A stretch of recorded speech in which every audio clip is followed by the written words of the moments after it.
Dear students, I am Dr. Ashutosh Tiwari from Rajki Engineering College, Banda, and today we are going to study relativistic mechanics, which is the first module of engineering physics and with the subject code KAS 101T for Dr. APJ Abdul Kalam Technical University, Lucknow.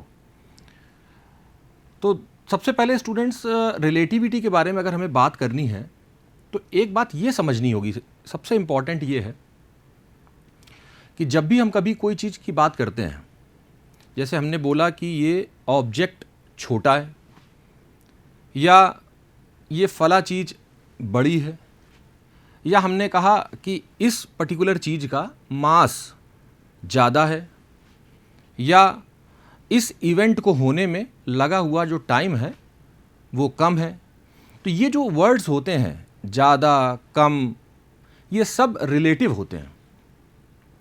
अगर हम ये define नहीं कर रहे कि किसके respect में हम बात कर रहे हैं तो इन शब्दों का कोई मीनिंग नहीं निकलता। जैसे मास की हमने बात की कि भाई 5 किलोग्राम का मास है और हमने बोला कि ये 5 किलोग्राम का मास जो है बहुत ज़्यादा है, तो किस रेफरेंस में ज़्यादा है? अगर हम गोल्ड ऑर्नामेंट्स की बात करेंगे जिनका वज़न हम लोग जो है वो तोला में, रत्ती में नापते हैं, तो उसके कंपैरेटिवली बहुत ज़्यादा है। लेकिन अगर हम बात करेंगे कि किसी जगह जहाँ टन्स ऑफ लोड्स होता है उसके कंपैरेटिवली 5 किलोग्राम बहुत कम है। तो यहाँ पर ये बहुत इम्पॉर्टेंट है कि जब भी हम कभी किसी चीज़ की, किसी क्वांटिटी के बारे में बात करते हैं, फिज़िकल क्वांटिटी की, तो उसका जब तक कोई रेफरेंस नहीं होगा तब तक ये क्लियरली आइडिया लगा पाना बहुत कठिन होता है कि जो क्वांटिटी के बारे में बात बताई जा रही है वो सही है कि नहीं सही है। चलिए एक दूसरा एग्जांपल डिस्कस करते हैं। अक्सर हम सभी जब ट्रेन में जाते हैं, ट्रैवल करते हैं, तो बहुत बार ऐसा होता है कि हम ट्रेन में बैठे हुए हैं और हमारी ट्रेन रुकी हुई है और बगल में भी एक ट्रेन खड़ी हुई है। या होता क्या है कि ट्रेन बगल वाली चलने लगती है, लेकिन अगर हम बगल वाली ट्रेन को देखते हैं तो कभी कभी हमको ये भ्रम हो जाता है कि कहीं हमारी ट्रेन तो नहीं आगे की तरफ बढ़ रही है। इसका मतलब ये हुआ कि जब तक हम अपनी ट्रेन में बैठे हुए बगल वाली ट्रेन को ठीक से लोकेट नहीं कर पा रहे हैं, ये समझ नहीं पा रहे हैं कि वो किस डायरेक्शन में मूव कर रही है, किधर मूव कर रही है, तब तक एक भ्रम की स्थिति बनी रहती है, एक इल्यूजन स्थिति बनी रहती है और हम कभी सही से जस्टिफाई नहीं कर पाते या नहीं पता लगा पाते कि हमारी एग्जैक्टली पोजीशन क्या है। एक और दूसरी स्थिति सामने आती है। अक्सर करके ये देखा गया है कि कभी कभी स्टूडेंट्स जो खुशी से बाइक राइड करते हैं, बाइक राइड करते हुए जा रहे हैं, तो एक जा रहा है बच्चा और उसके बगल में एक दूसरा स्टूडेंट भी जा रहा है बगल में। दोनों अगर सेम डायरेक्शन में मूव कर रहे हैं, सेम वेलोसिटी से मूव कर रहे हैं और काफ़ी देर तक अगर वो चलते रहें तो भी आपस में अक्सर देखा गया कि वो एक दूसरे से बात करते रहते हैं। इसका मतलब ये हुआ कि उनके बीच में दोनों एक दूसरे के रिस्पेक्ट में रिलेटिवली रेस्ट पे हैं। तो यहाँ पे सबसे इम्पॉर्टेंट ये है कि वो जो ऑब्जेक्ट की हम पोजीशन देख रहे हैं वहाँ पर ऑब्जर्वर का जो फ्रेम होता है, वो यहाँ पे एक मैं शब्द यूज़ कर रहा हूँ फ्रेम, जिसको भी हम लोग आगे क्लियर करेंगे, वो बहुत इंपॉर्टेंट होता है। जब तक ये नहीं पता होगा कि कौन देख रहा है और किसको देख रहा है, यानी ऑब्जेक्ट की पोजीशन और ऑब्जर्वर की पोजीशन, ये दोनों बहुत इंपॉर्टेंट होती हैं। इसके बगैर जाने हुए सही से किसी भी चीज़ का एस्टिमेट करना बहुत कठिन होता है। अब इन सभी स्थितियों के बारे में सोच रहे हैं आप, एक तीसरी स्थिति के बारे में हम लोग चर्चा करते हैं ताकि हमें थोड़ा और अंदाज़ा हो जाए रिलेटिविटी का। जैसे कि अभी सब आप लोग जो 10+2 अभी क्लियर करके आए हो, यहाँ पर बीटेक फर्स्ट ईयर में इंजीनियरिंग कर रहे हैं हम लोग, तो 12th में हम लोगों को बहुत सारी अच्छे 11th में भी कॉन्सेप्ट्स पढ़ाए गए हैं जिसमें हमें रिलेटिव मोशन स्टडी कराया गया। आप एक चीज़ ये ऑब्ज़र्व करिए कि जैसे हम लोग अक्सर करके बोलते हैं कि वो फला स्टार से लाइट आ रही है, और कभी कभी हम लोग छोटे बच्चों को भी दिखाते हैं, देखो बेटा वो तारा चमक रहा है। अब यहाँ पर एक स्थिति का जरा हम लोग थोड़ा सा विश्लेषण करें, एनालिसिस करें कि जो स्टार्स हैं नॉर्मली, उनके लिए हम लोगों ने ये पढ़ रखा है कि जब स्टार अपनी एनर्जी देता है, इल्यूमिनेट करता है लाइट को, तो उसका जो मास है वो कम होता चला जाता है। और कभी कभी ऐसी भी स्थितियाँ सामने आ जाती हैं कि मास इतना कम हो जाता है कि मतलब वो एकदम ऑलमोस्ट डिसअपियर हो जाता है। और ये भी आपने पढ़ा होगा कि बहुत सारे ऐसे स्टार्स हैं हमारी इस गैलेक्सीज़ में जो यहाँ से करोड़ों लाइट ईयर्स दूर हैं। करोड़ों लाइट ईयर्स का मतलब क्या होगा? ये भी पॉसिबिलिटी है कि हो सकता है कि 1 करोड़ साल पहले वहाँ से लाइट चली हो और वो लाइट आज अर्थ तक पहुँच रही हो। तो वो जो इतनी डिस्टेंस ट्रैवल करके लाइट आ रही है, और हो सकता है ये भी पॉसिबिलिटी है कि उतने ड्यूरेशन में अगर वो स्टार कंप्लीटली ख़त्म हो चुका हो, तो हम जिसको बता रहे हैं आज कि देखो वो स्टार से लाइट आ रही है, ये भी तो एक इल्यूजन की स्थिति है, क्योंकि एग्जैक्टली तो वहाँ स्टार एग्जिस्ट ही नहीं कर रहा है, लेकिन हम उसकी लाइट को देख रहे हैं। तो यहाँ पर बहुत सारी चीज़ें जो स्पेस में फिनोमेनन हो रहे हैं और जो कॉस्मोलॉजिकल बॉडीज़ हैं, उनके बारे में सही से समझने के लिए हमें रिलेटिविटी को बहुत ध्यान से समझना पड़ेगा। और एक बहुत इंपॉर्टेंट बात अभी आएगी आगे कि अभी क्या होता है कि हम लोगों की रोज़मर्रा की जो लाइफ है, डे टू डे लाइफ है, इसमें ये सब चीज़ें इतनी ज़्यादा दिखाई नहीं पड़ती। ऑलमोस्ट होती तो हैं लेकिन विजिबल नहीं होती। लेकिन अगर वेलोसिटी ऑब्जर्वर की काफ़ी ज़्यादा बढ़ जाए या ऑब्जेक्ट की वेलोसिटी काफ़ी ज़्यादा बढ़ जाए और comparable to speed of light हो जाए, वहाँ पर ये सारे फिनोमेनन बड़े इंपॉर्टेंट हो जाएंगे और वहाँ पर ये चीज़ें आपको दिखने लगेंगी जो हम जिसकी हम लोग डिस्कशन करने जा रहे हैं अभी। तो ये सारे जो इतने भी प्रश्न हमारे दिमाग में उठ रहे हैं, इनका हम लोग एक एक करके समाधान ढूंढने की कोशिश करेंगे इस मॉड्यूल 1 में, जिसको रिलेटिविस्टिक मैकेनिक्स कहा जाता है। सबसे पहले जो भी हमने जितने भी एग्जाम्पल दिए उसमें एक बात आप देख रहे होंगे कि जो ऑब्जर्वर है, कभी मैंने बोला कि हमारा ऑब्जर्वर ट्रेन में बैठा है, कभी मैंने बोला ऑब्जर्वर बाइक में बैठा है। तो जो ऑब्जर्वर की जो पोजीशन है वो बहुत इंपॉर्टेंट होती है। और ये भी समझना होगा कि ऑब्जर्वर रेस्ट पे है तो वो ऑब्जेक्ट को किसी अलग तरीके से देखता है, और अगर ऑब्जर्वर मोशन में है तो किसी अलग तरीके से देखता है। और ये सब भी आपको पता होगा कि हम सभी लोग कहाँ पर हैं, हम तो अर्थ के सरफेस पर हैं और ग्रेविटेशनल इफेक्ट की वजह से उसके सरफेस पर हैं। तो जब हम अर्थ पर हैं और उस समय जब हम देख रहे हैं किसी चीज़ को, तो आपको पता होगा कि अर्थ जो है वो भी मूव कर रही है, स्पिन मोशन भी कर रही है और ऑर्बिटल मोशन भी कर रही है around the sun. Spin motion कर रही है अपनी एक्सेस में, ऑर्बिटल मोशन कर रही है अराउंड द सन। तो वो जो मोशन हो रहा है, इसका मतलब हम सभी क्या है, हम तो सभी अर्थ के साथ कंटिन्यूअसली मोशन में ही हैं।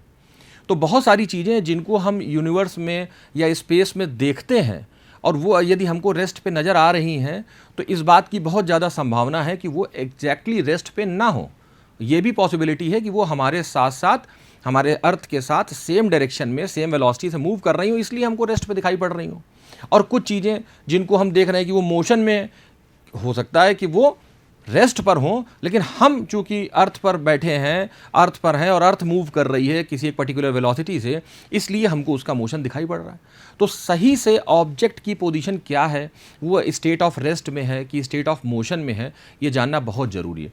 और जितने भी स्पेस के कैलकुलेशंस होते हैं, आप समझ लीजिए कि अगर एक गलत कैलकुलेशन हो जाए तो जो स्पेस शिप कुछ हम लोग यहाँ से लॉन्च करेंगे और जिसमें करोड़ों रुपया खर्च होता है, वो सही जगह पर लैंड नहीं कर पाएगा जहाँ के लिए उसको छोड़ा जाएगा। इसलिए रिलेटिविटी को समझना बहुत ज़रूरी है, ताकि स्पेस में जो हम लोग जितनी भी रिसर्च हो रही है और जो भी डिस्कवरीज हो रही हैं उसके लिए सही सही कैलकुलेशन किए जा सकें। तो सबसे पहले हमें समझना होगा फ्रेम्स ऑफ रेफरेंस। अच्छा, अभी जैसे रिलेटिविटी के बारे में हमने अभी जितनी भी आपको चर्चा करी, तो यहाँ पर हम जितने भी एग्जांपल आपको दे रहे थे उन सभी में हमने ये बताया था कि रिलेटिविटी क्या है। इट इज़ यहाँ पर जो डेफिनेशन आ रही है कि dependence of various physical phenomenon on relative motion of object and observer, specially regarding nature and behaviour of light. अब यहाँ पर स्पेस एंड टाइम, तो ये जो आपको अभी क्लियरली हम लोग देख रहे हैं, यहाँ पर जितने भी एग्जांपल्स मैंने अभी आपको दिए वो सभी कहीं ना कहीं इस रिलेटिविटी की इस डेफिनेशन के हिसाब से हैं, और ये बता रहे हैं कि जो ऑब्जर्वर है और जो ऑब्जेक्ट है उसके बीच में जो रिलेटिव मोशन हो रहा है, इसी को समझना रिलेटिविटी है। फ्रेम ऑफ रेफरेंस जो है वो रिलेटिविटी के लिए सबसे इम्पॉर्टेंट होता है, क्योंकि जब हमको क्लियरली ये पता होगा कि जो ऑब्जर्वर है वो किस जगह पर है, तभी वो सही से डिफाइन कर पाएगा कि ऑब्जेक्ट उसको किस तरीके से नज़र आ रहा है। तो जो फ्रेम्स ऑफ रेफरेंस हैं, ये क्या चीज़ होती है? फ्रेम ऑफ रेफरेंस एक कोऑर्डिनेट सिस्टम है with respect to which we measure the position of an object we measure the position of a point object of an event is called the frame of reference. ये frame of reference दो तरीके के होते हैं, एक होता है inertial और unaccelerated. यहाँ पे ये बहुत इंपॉर्टेंट है, कैसा ये unaccelerated, जिसमें कोई भी किसी प्रकार का एक्सेलरेशन ना हो, और दूसरा फ्रेम क्या होता है नॉन इनर्शियल और accelerated frame of reference. Accelerated मतलब जिसमें कोई एक एक्सेलरेशन हो. तो ये जो इनर्शियल फ्रेम ऑफ रेफरेंस होते हैं अनएक्सेलरेटेड होते हैं, इसका मतलब है कि इसमें एक्सेलरेशन कितना होगा, एक्सेलरेशन जीरो होगा, और एक्सेलरेशन जीरो होने की वजह से वेलोसिटी कैसी रहेगी, कांस्टेंट रहेगी. तो जितने भी कांस्टेंट वेलोसिटी के से मूव करने वाले फ्रेम्स ऑफ रेफरेंस होंगे वो सारे के सारे जो है वो इनर्शियल या अनएक्सेलरेटेड फ्रेम्स ऑफ रेफरेंस होंगे, और जिनमें एक्सेलरेशन होगा वो non inertial frames of reference होते हैं. ये इनर्शियल फ्रेम्स ऑफ रेफरेंस क्या होते हैं? The frame of which are at rest or moving with uniform velocity are known as inertial frames of reference. In these frames Newtonian laws are valid. ये बड़ा important है यहाँ पर कि ये जितने भी फ्रेम्स होते हैं यहाँ पर न्यूटन के नियमों का पालन होता है. न्यूटन के नियमों का पालन होने का मतलब है कि जो इक्वेशन हम लोग पढ़ते हैं F = ma वो एग्जैक्टली वैलिड होती है कि अगर बॉडी में मास है और हम कोई फोर्स लगा रहे हैं तो कोई ना कोई एक्सेलरेशन उसमें आ जाएगा. जो अर्थ है ये सर्व करती है एक इनर्शियल फ्रेम ऑफ रेफरेंस की तरीके, और जितने भी व्हीकल हैं जैसे ट्रेन है, कार है, moving with constant velocity on earth surface are also inertial frames. Non inertial frames of reference क्या होते हैं? The frames which move with certain acceleration are said to be non inertial frame of reference. In these frames Newtonian laws do not hold. तो यहाँ पर ये समझते हैं इसको हम लोग कि जितने भी नॉन इनर्शियल फ्रेम्स होते हैं इसमें Newtonian laws do not hold good, मतलब न्यूटन के नियमों का पालन नहीं हो पाता सही से. तो ये जैसे इसका क्या मतलब हुआ कि न्यूटन के नियम का पालन नहीं हो पाता? इसके लिए हम लोगों ने 10+2 लेवल पे ये पढ़ा था कि इस तरह की जो कुछ प्रॉब्लम्स हम लोग करते थे कि सपोज़ एक कोई यहाँ पर प्लैंक रखा हुआ है और ये ऑब्ज़र्व करते थे कि एक बॉडी यहाँ हमने रखी है और इसके ऊपर एक मान लीजिए स्मॉल बॉडी रखी हुई है. तो अगर हम इस पर कोई एक फोर्स लगा देते हैं या सपोज इसको a0 एक्सेलरेशन से मूव करा देते हैं, तो ये हम लोगों ने 10+2 लेवल पढ़ा था कि जो ऊपर रखी हुई बॉडी है उसमें बैकवर्ड डायरेक्शन में एक सीडो फोर्स एक्ट करने लगता है. सीडो का मतलब क्या होता है? काल्पनिक या छद्म फोर्स. सीडो फोर्स एक्ट करने लगता है जिसकी वजह से वो जो ऊपर वाली बॉडी है वो बैकवर्ड डायरेक्शन में मूव करती हुई दिखाई पड़ती है. तो यहाँ पर ये बहुत इंपॉर्टेंट है कि जो नॉन इनर्शियल फ्रेम है यानी एक्सेलरेटेड फ्रेम है, मतलब नीचे वाली बॉडी एक तरीके से एक एक्सेलरेटेड फ्रेम का काम करेगी जिसमें कुछ एक्सेलरेशन है, तो जो जस्ट ऊपर वाला ब्लॉक है उसमें बैकवर्ड डायरेक्शन में कुछ एक्सेलरेशन लगने लगता है और वो ऐसा प्रतीत होता है कि हम कोई फोर्स नहीं लगा रहे हैं फिर भी वो बैकवर्ड डायरेक्शन में मूव कर रहा है. तो ये बात हो गई यहाँ पर, जो ये बात कही जा रही है कि नॉन इनर्शियल फ्रेम्स में Newtonian laws do not hold good. अब फ्रेम ऑफ रेफरेंस जैसा कि हम लोगों ने डिस्कस किया था, एक कोऑर्डिनेट सिस्टम होता है. तो अभी जितना भी हम लोग रिलेटिविटी पढ़ेंगे उसमें हम इस तरीके के दो इनर्शियल फ्रेम्स ऑफ रेफरेंसेस के बारे में बात करेंगे. एक फ्रेम है हमारा S और दूसरा फ्रेम है S'. इसका ओरिजिन O है, इसका O' है, और ये एक्सिस ऑफ X है, ये Y है, Z है फ्रेम S' के लिए, और ये एक्सिस ऑफ X है, Y है और Z है फ्रेम S के लिए. यहाँ पर ये जो आप देख रहे हैं कि डायरेक्शन में वेक्टर V दिखाया गया है, यानी कि जो फ्रेम S' है वो फ्रेम S के रिस्पेक्ट में V वेलोसिटी से इस तरफ बढ़ रहा है आगे की तरफ. तो S is at rest and S' is moving with velocity vector V and the axis are parallel. S and S' are said to be inertial coordinates, right. Galilean transformations के बारे में हम लोग बात करना चाहते हैं. ये जो ट्रांसफॉर्मेशन है इनको गैलीलियो गैलीलियाई ने 1632 में ऑब्जर्व किया था. अब मान लीजिए कि हम किसी एक पॉइंट P के बारे में बात कर रहे हैं जो कोऑर्डिनेट सिस्टम S में है.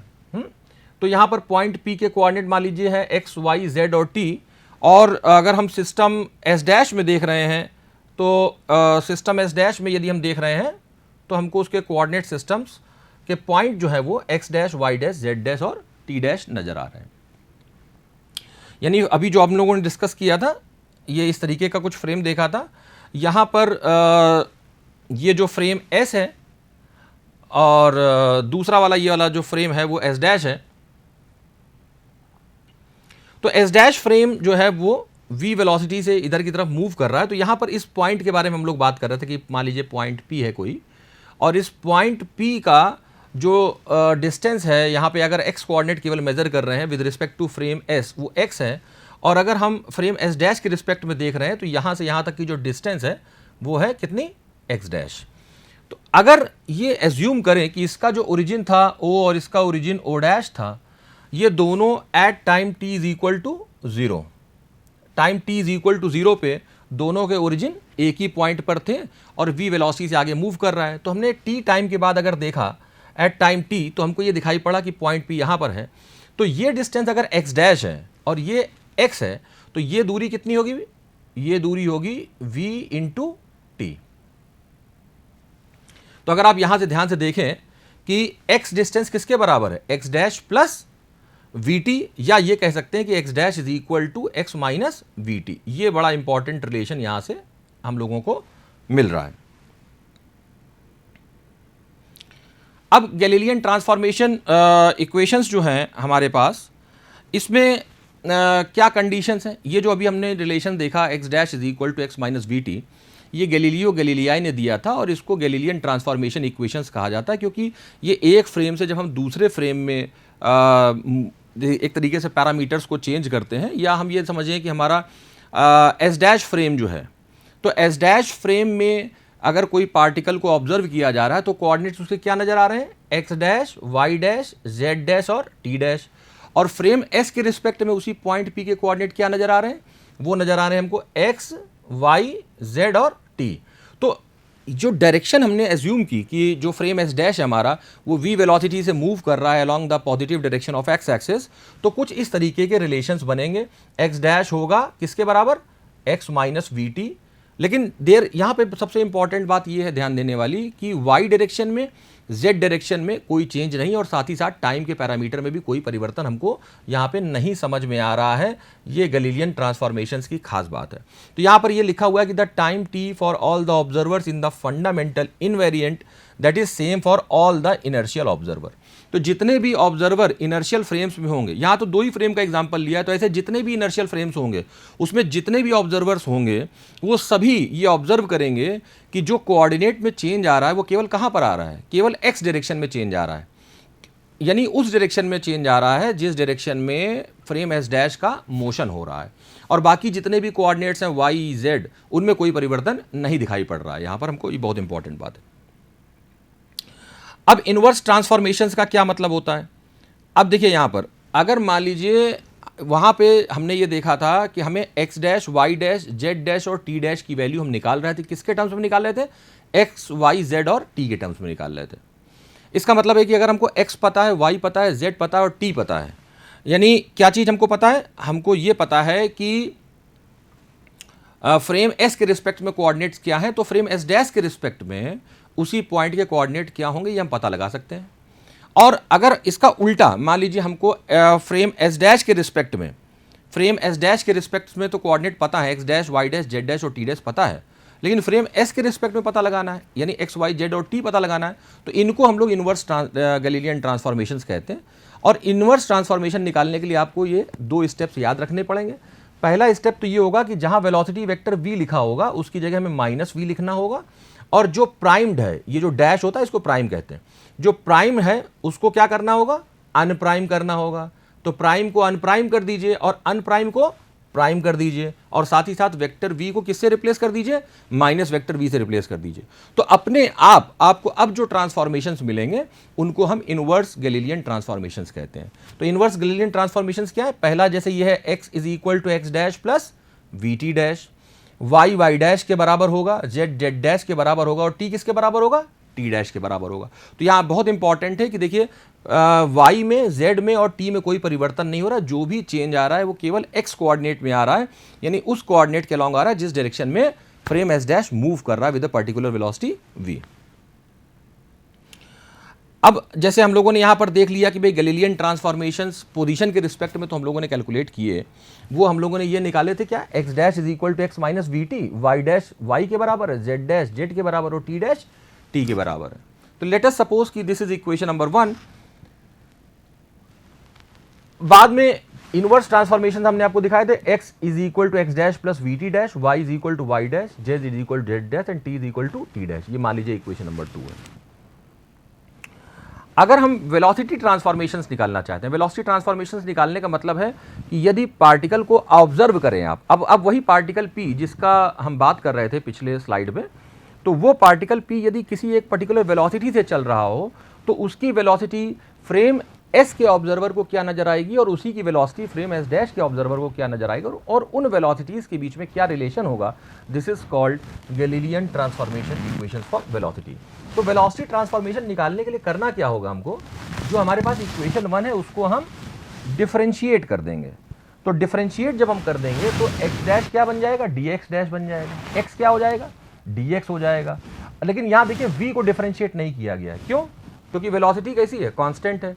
ये हम लोगों ने डिस्कस किया था कि जब हमारे जो इनर्शियल फ्रेम्स होते हैं उसमें वेलोसिटी कैसी रहती है, कांस्टेंट रहती है। D y dash d y के बराबर है, d z dash d z के बराबर और d t dash d t के बराबर है। तो इसको अगर हम ध्यान से देखें, चूंकि वेलोसिटी कांस्टेंट है, इसीलिए हम ये भी कर सकते हैं कि d x dash upon d t dash is equal to d x by d t dash, और इस तरीके से सॉल्व करें, क्योंकि डी टी खुद किसके बराबर है, डी टी डैश के बराबर है। तो अगला रिलेशन क्या बनेगा कि d x dash by d t dash will be equal to d x by d t minus v d t by d t. D t cut जाएगा, ये कैंसिल आउट हो जाएगा। तो ये रिलेशन बन जाएगा v x dash is equal to v x minus v, और इसी तरीके से आगे रिलेशन आएगा वी वाई डैश, ये रिलेशन आ गया कि वी वाई डैश किसके बराबर है, वी वाई के बराबर, वी जेड डैश किसके बराबर, वी जेड के बराबर। तो ये बड़ा इंपॉर्टेंट है यहाँ पर रिलेशन कि वेलोसिटी ट्रांसफॉर्मेशंस में ध्यान देने योग्य ये बात है कि जिस पार्टिकल को हम अभी देख रहे थे, पार्टिकल पी को, वो पार्टिकल पी मान लीजिए किसी वेलोसिटी से चल रहा है, तो उसकी वेलोसिटी फ्रेम एस डैश पर जो ऑब्जर्वर है वो क्या देखता है, उसकी वेलोसिटी महसूस करता है वी एक्स डैश, और फ्रेम एस पे जो ऑब्जर्वर है उसको क्या वेलोसिटी दिखाई पड़ रही है, उसको वेलोसिटी दिखाई पड़ रही है वी एक्स। और v क्या है, v is the velocity of the frame S dash with respect to frame S. तो यहां पर भी हमें दिखाई पड़ रहा है कि वेलोसिटी में केवल x डायरेक्शन में ही परिवर्तन आ रहा है, y डायरेक्शन में और z डायरेक्शन में वेलोसिटी में कोई चेंज नहीं आ रहा। तो अभी हम लोगों ने जो वेलोसिटी ट्रांसफॉर्मेशन इक्वेशंस देखी थी, अब हम लोग बात करते किस पे, एक्सेलरेशन के ट्रांसफॉर्मेशंस क्या होंगे गैलीलियो के। तो गैलीलियन एक्सेलरेशन ट्रांसफॉर्मेशन इक्वेशंस जो हैं, इसके लिए क्या करना पड़ेगा आपको, यहाँ पे हमें वेलोसिटी का जो एक्सप्रेशन आया था कि v x dash is equal to क्या आया था, वी एक्स माइनस वी, तो उसको अगर हम डिफरेंशिएट कर दें तो वी एक्स डैश क्या बन जाएगा, d v x dash by d t dash, और d v x by d t. और यहाँ पे जीरो क्यों आ रहा है, जीरो इसलिए आ रहा है क्योंकि वेलोसिटी कैसी थी, कांस्टेंट थी। फ्रेम एस डैश की वेलोसिटी कांस्टेंट थी, और कांस्टेंट क्यों थी, क्योंकि हम लोगों ने शुरू में ही डिस्कस किया था इस बात को कि फ्रेम एस और फ्रेम एस डैश दोनों कैसे फ्रेम है, इनर्शियल फ्रेम्स ऑफ रेफरेंसेस हैं, इसलिए वेलोसिटी कांस्टेंट थी, और वेलोसिटी कांस्टेंट होने के कारण ये डेरिवेटिव उसका जीरो हो गया है। तो यहाँ पे हमको क्या मिल रहा है, जो फाइनली हम देख पा रहे हैं कि d v x dash by d t dash is equal to d v x by d t है, यानी ये भी हम कह सकते हैं इसी को, क्योंकि वेलोसिटी का डिफरेंशिएशन ही तो एक्सेलरेशन होता है। तो यहाँ पर a x dash is equal to a x, यानी पार्टिकल पी जो अभी अंडर ऑब्जर्वेशन था उसका एक्सेलरेशन जो फ्रेम एस डैश के ऑब्जर्वर को नजर आएगा वही फ्रेम एस के ऑब्जर्वर को नजर आएगा, यानी एक्सेलरेशन में कोई परिवर्तन नहीं है। अब आप यहाँ पे सबसे इंपॉर्टेंट बात क्या नोट करने लायक है कि वेलोसिटी अलग अलग नजर आ रही थी दोनों फ्रेम के ऑब्जर्वर को, एस डैश और एस वाले को, और जो पोजीशन थी वो भी दोनों को अलग अलग नजर आ रही थी, लेकिन एक्सेलरेशन जो पॉइंट पार्टिकल पी का है वो दोनों ही फ्रेम एस डैश और फ्रेम एस के ऑब्जर्वर को सेम नजर आ रहा है। साथ ही साथ a y dash is equal to a y है, यानी वाई डायरेक्शन में एक्सेलरेशन सेम है, तो वाई डायरेक्शन में तो वेलोसिटी भी सेम थी और वाई डायरेक्शन में पोजीशन कोऑर्डिनेट भी सेम था। तो ये गैलीलियन ट्रांसफॉर्मेशन में सबसे इंपॉर्टेंट बात ध्यान रखने लायक है कि जिस डायरेक्शन में केवल मोशन हो रहा था उसी डायरेक्शन में पोजीशन और वेलोसिटी के जो कोऑर्डिनेट्स हैं वो हमको डिफरेंट नज़र आ रहे थे, एक्सेलरेशन में कोई परिवर्तन नहीं होगा। ए जेड डैश ए डैश के बराबर है। तो यहाँ पे हम क्या देख रहे हैं, यहाँ स्टार लगा के बड़ी इंपॉर्टेंट बात बताई गई है आपको, here we see that acceleration of the particle remains same in both the inertial frames. तो दोनों ही इनर्शियल फ्रेम्स में एक्सेलरेशन सेम है। अब चूंकि अभी हमने मास के वेरिएशन को स्टडी किया नहीं है गैलीलियो के हिसाब से, गैलीलियन ट्रांसफॉर्मेशन के हिसाब से बॉडी के मास में रिलेटिव मोशन की वजह से कोई परिवर्तन नहीं होता। तो अगर एक्सेलरेशन सेम है और मास सेम है तो इसका मतलब ये है कि फ्रेम एस डैश के ऑब्जर्वर को और फ्रेम एस के ऑब्जर्वर को उस पॉइंट पार्टिकल पी का के ऊपर एक्ट करने वाला जो फोर्स है वो एग्जैक्टली सेम नजर आएगा। चलिए अब एक न्यूमेरिकल कर लेते हैं हम लोग इसी पे, गैलीलियन ट्रांसफॉर्मेशन इक्वेशंस पे, कि the position of a point in frame S dash moving relative to S with a constant velocity of 10 centimeters per second along x axis is given by 11, 9, 8 calculates its position with respect to the frame S if the two frames were in coincidence only 0.5 seconds before. यानी 0.5 seconds के पहले 0.5 seconds के पहले दोनों frame कंसिडेंस पे थे, मतलब कि जो ओरिजिन था दोनों का O और O डैश वो एक ही पॉइंट पर था। तो इसके लिए क्या करना पड़ेगा हमको कि अभी हम लोगों ने पहले ही पढ़ा था गैलीलियन ट्रांसफॉर्मेशन इक्वेशंस में कि x इज इक्वल टू क्या होता है x dash plus v t dash. तो यहाँ पर x कितना है, x कैलकुलेट करना है हमको, x डैश कितना है 11 प्लस v कितना है, वेलोसिटी कितनी दी गई है, वेलोसिटी दी गई है 10 सेंटीमीटर पर सेकेंड, वो हमने 10 यहाँ रख दिया, इनटू टाइम कितना दिया गया है प्रॉब्लम में, टाइम दिया गया 0.5 सेकेंड, सो t 0.5 रख दिया। तो 11 प्लस 10 इंटू 0.5 इसको सॉल्व किया तो ये 16 आ जाता है और y डैश के बराबर रहता है जो कि 9 ही रहेगा, यहाँ प्रॉब्लम में भी 9 है, यहाँ भी 9 रहेगा और z डैश के बराबर रहता है 8 रहेगा। तो उसके जो कोऑर्डिनेट्स आ रहे हैं वो अब इस फ्रेम S के रिस्पेक्ट में कितने कोऑर्डिनेट्स आ रहे हैं, उसके 16, 9, 8। इस तरीके के न्यूमेरिकल जो है वो गैलीलियन ट्रांसफॉर्मेशंस पे आप और प्रैक्टिस कर लीजिएगा थोड़े। अब हम लोग बात करते हैं कि क्या ड्रॉबैक्स हैं गैलीलियन ट्रांसफॉर्मेशंस के। सबसे इंपॉर्टेंट बात यह है कि पहला ड्रॉबैक है it fails to explain the results of Michelson Morley experiment. अब ये आपके लिए फिर एक नई चीज़ हो गई कि माइकलसन मोरले एक्सपेरिमेंट क्या है, इसको अभी हम लोग अगले लेक्चर में स्टडी करेंगे कि माइकलसन और मोरले ने जो एक्सपेरिमेंट परफॉर्म किया था उसके कुछ रिजल्ट्स आए थे और वो रिजल्ट्स ऐसे क्यों आ रहे हैं इसको गैलीलियन ट्रांसफॉर्मेशंस एक्सप्लेन नहीं कर पा रहे थे। दूसरी बात इंपॉर्टेंट है यहाँ पर कि it violets the postulates of special theory of relativity. Einstein ने स्पेशल थ्योरी ऑफ रिलेटिविटी जो दी थी उसके पोस्टुलेट्स का भी गैलीलियन ट्रांसफॉर्मेशन वायलेशन कर रहा है। ये भी हम लोग अभी अगले लेक्चर में देखेंगे कि किस तरीके से स्पेशल थ्योरी ऑफ रिलेटिविटी का वायलेशन गैलीलियन ट्रांसफॉर्मेशन से हो रहा है। अब यहाँ पर जो स्पेशल थ्योरी ऑफ रिलेटिविटी है उसमें दो पोस्टुलेट हैं, तो पहली और दूसरी पोस्टुलेट का किस तरीके से वायलेशन हो रहा है ये देख लीजिए। It violets the first postulate, इसको अभी हम लोग आगे की स्लाइड में अच्छे से पढ़ेंगे आगे के लेक्चर में, कि first postulate at the fundamental equation of electromagnetism have different form in different inertial frames which should be same in both the frames. ये बड़ी इंपॉर्टेंट बात है। अगर हम गैलीलियन ट्रांसफॉर्मेशन इक्वेशन को सही माने तो जितने भी इलेक्ट्रोडायनेमिक्स के और इलेक्ट्रोमैग्नेटिज्म के लॉज हैं वो सब सेम रहने चाहिए दोनों में। गैलीलियन ट्रांसफॉर्मेशन इसको कंट्राडिक्ट करता है। दूसरी बात, गैलीलियन ट्रांसफॉर्मेशन के हिसाब से वेलोसिटी आपने देखा था फ्रेम एस और फ्रेम एस डैश में डिफरेंट है, लेकिन speed of light her frame में एक जैसी रहनी चाहिए, ऐसा स्पेशल थ्योरी ऑफ रिलेटिविटी के पोस्टुलेट में बताया गया। उसका एक्सप्लेनेशन भी यहाँ पे गैलीलियन ट्रांसफॉर्मेशन के बेसिस पे नहीं दिया जा सकता। तो इन्हीं बातों के साथ हम लोग इस लेक्चर को समाप्त करते हैं और आप लोग इसको ध्यान से एक बार फिर से पूरे लेक्चर को स्टडी करें और अपनी जो हमारी रेफरेंस बुक्स हैं उनको देखें और इसमें अगर कोई क्वेरीज हों तो आप इसी में सेक्शन में डिस्कस कर सकते हैं बाद में। Thank you.